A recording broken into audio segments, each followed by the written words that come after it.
하나는 길을 바로 넓히고 하나는 전립선의 본질적인 문제를 줄이는 약이라 볼 수 있습니다. 두 가지가 함께 쓰이면 따라서 전립선 약물 복용 시 중요한 것은 절대 함께 복용하면 안 되는 약이 있다기보다는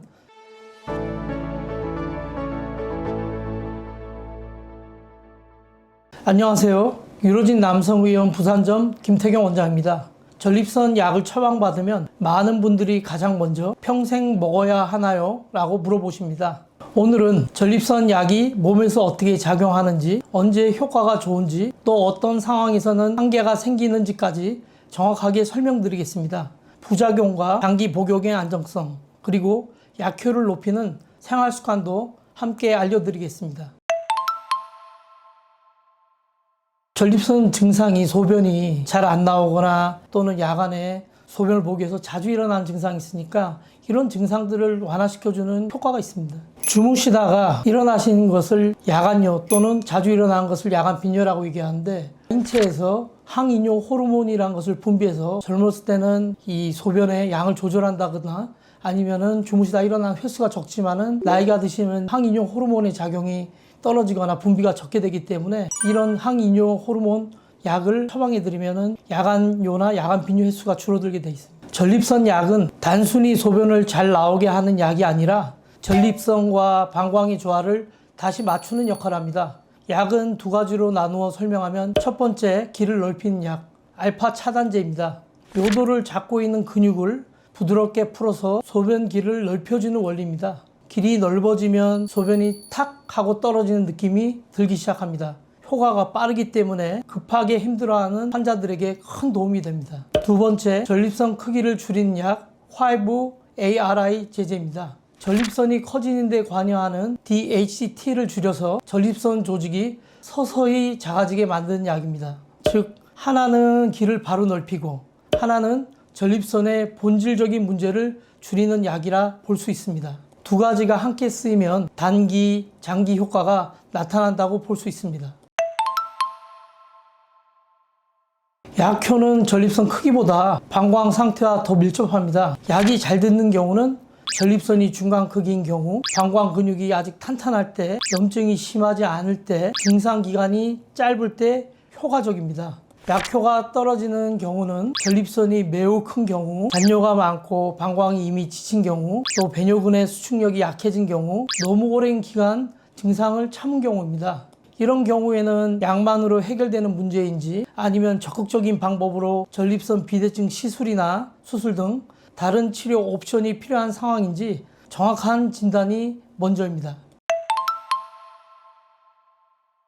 전립선 약물은 대부분 다른 약이나 영양제와 함께 복용해도 큰 문제가 없지만, 일부 경우에는 복용 방법이나 시간, 용량을 조절해야 하는 경우가 있습니다. 예를 들어 혈압약과 알파 차단제를 함께 복용하면 기립성 저혈압으로 인해서 어지러움증이 나타날 수 있기 때문에 이런 경우에는 복용 시간이나 용량을 조절하면서 안전하게 병용할 수 있습니다. 전립선 약물의 대표적인 부작용으로는 기립성 어지러움, 사정량 감소, 약간의 피로감이나 무력감 등이 있을 수 있지만, 이러한 증상은 대부분 약물에 적응하면서 점차 완화되며 필요한 경우 용량 조절이나 복용 시간 변경 등을 통해서 충분히 관리가 가능합니다.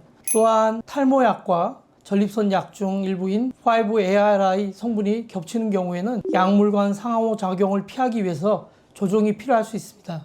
영양제의 경우는 대부분 문제는 없지만, 특히 시술 직전에는 혈류에 영향을 줄 수 있는 성분이 포함된 영양제는 일시적으로 중단하는 것이 권장됩니다. 따라서 전립선 약물 복용 시 중요한 것은 절대 함께 복용하면 안 되는 약이 있다기보다는 상황에 따라서 복용 방법을 조절하면서 안전하게 병용하는 것이 가능하다는 점입니다. 특히 일부 환자들이 걱정하는 것처럼 전립선 약물이 성기능을 완전히 망가뜨린다는 주장과는 달리, 현재까지의 의학적 근거에 따르면 장기적인 발기력 저하나 성욕 상실과 같은 심각한 성기능 손상은 일반적으로 발생하지 않습니다. 다만 일부 남성에서 사정량 감소나 약간의 성적 민감도 변화가 나타날 수 있으며, 이런 경우에도 증상은 일시적이거나 약물 조절로 조정 가능하며 대부분의 환자가 일상생활이나 성생활을 유지하면서 안전하게 복용할 수 있습니다.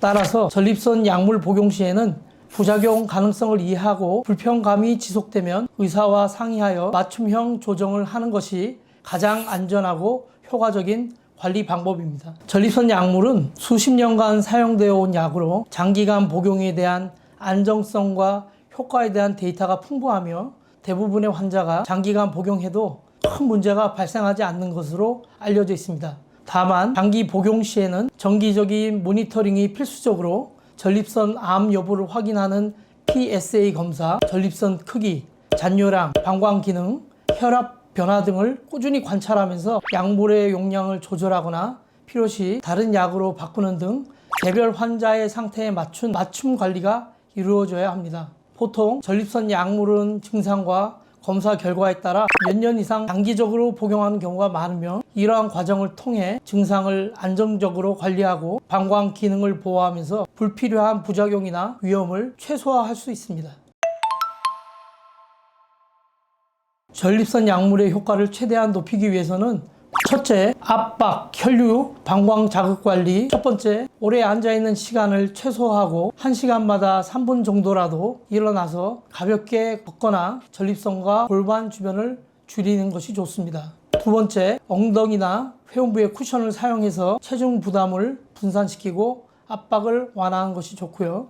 세 번째, 따뜻한 물을 한 번에 마시기보다 조금씩 여러 번 나누어 자주 섭취해서 전립선의 주변 혈류와 방광 기능을 안정시키는 것이 좋습니다. 네 번째, 가벼운 걷기와 하복부 보온으로 전립선과 골반 저근의 혈류를 개선하는 것이 좋고요. 다섯 번째, 카페인이나 알코올, 매운 음식 등 방광을 자극할 수 있는 습관을 조절하여서 불필요한 전립선 자극을 최소화하는 등의 생활습관 관리가 필수적입니다. 둘째, 근육 긴장 완화 및 스트레스 관리 또한 약물 효과를 극대화하기 위해서는 첫 번째, 허리, 엉덩이, 고관절 스트레칭과 골반 저근 이완 운동을 꾸준히 시행하여 전립선 주변 근육의 과도한 긴장을 완화시켜야 합니다.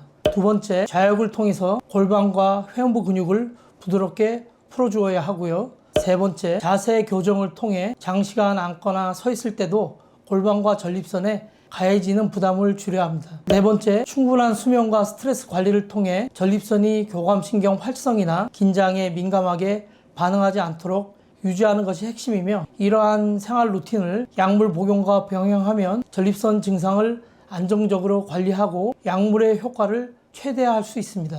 오늘은 전립선 약이 몸에서 어떻게 작용하고 언제 효과가 좋으며 어떤 경우에는 한계가 생기는지에 대해 알아보았습니다. 추가로 궁금한 점이 있으시다면 댓글이나 병원으로 문의해 주시기 바랍니다. 지금까지 유로진 남성의원 부산점 김태경 원장이었습니다. 감사합니다.